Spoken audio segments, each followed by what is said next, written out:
Are you feeling run down? And what about your energy levels? Well, if you're feeling tired all the time, a full night's sleep may not be enough. There are lots of diseases out there which cause chronic fatigue, but when all those other diagnoses are unexplainable and they can't find a cause, chronic fatigue syndrome may be the answer.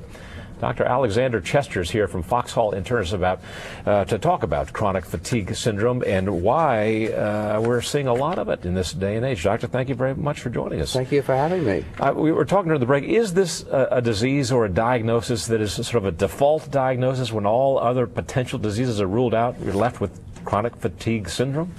In a sense, it is. I think it's a confusing subject. Just to give it a little orientation, about 10% of Americans have chronic fatigue. That's fatigue that's not relieved by rest. They're tired. About 10% of those have the severe form, which is chronic fatigue syndrome. Now that's a disease that is associated with severe fatigue, usually muscle aches and pains, scratchy sore throat, tender glands. I've got a mental fogginess that's part of it. And it's a very difficult illness, and the name barely doesn't do it justice. People tend to minimize it just hearing the name chronic fatigue syndrome.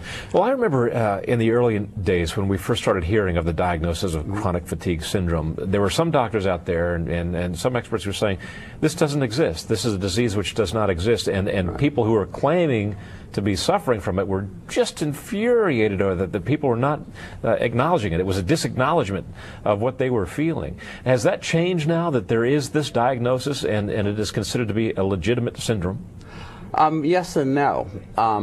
I hold with people who believe it's a physical illness. There are people who do not think it is. Everybody must remember historically that there were many illnesses that were considered psychological that were ultimately proved to be physical. What this disease suffers from, and this is the most important point, is that there is no measurement. For instance, if you're anemic and you say, oh, my blood count's 30, it should be 40, everybody would be sympathetic, understand that that's why you're tired. There's no particular measurement that you can point to say, this is why I'm fatigued. And people tend to doubt themselves, and their friends doubt them too, because nobody understands it. And they suspect that some psychological illness is really what's behind it. What is confusing, though, is that certainly someone who is terribly fatigued does often become depressed, and understandably so. I mean, it's a difficult cross to bear.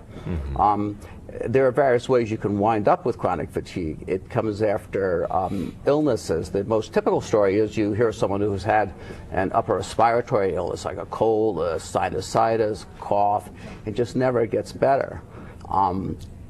Many of these people have been very highly functional power types, young 20s, 30s, often young women, and suddenly they get hit by an illness that it just doesn't seem to make sense from a psychological point of view. So it's just extreme fatigue, not only physical fatigue, but it can be mental fatigue as well. Mental fatigue as well, and bodily aches and pains.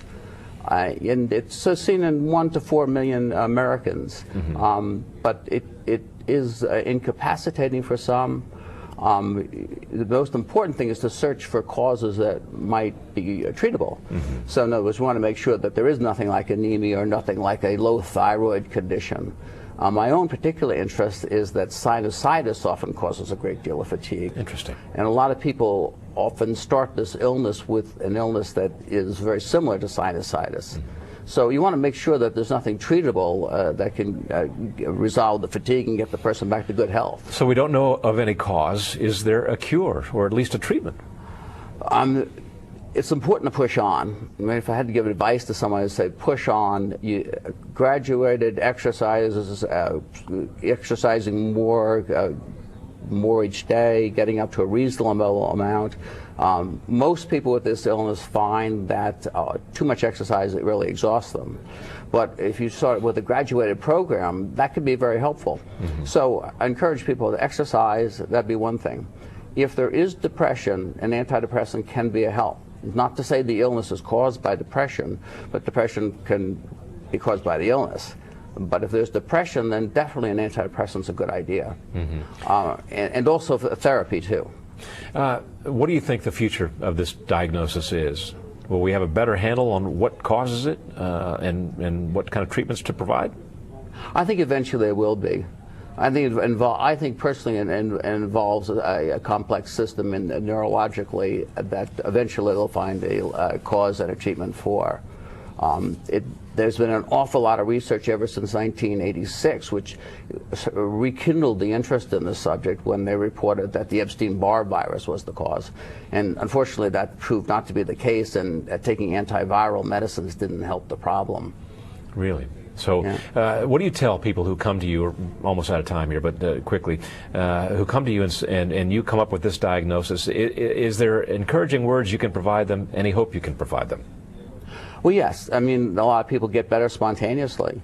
You want to treat all the different things that are associated with the illness. Of course, the psychological, keep exercising, not too much sleep. Oversleep can always often make it worse. Avoid any foods that you think might be related. And for some people, air and poor air quality is an issue. So you want to make sure you're not in a sick building. Sick building syndrome is a real thing, and oftentimes that can cause chronic fatigue syndrome. So there are things to do.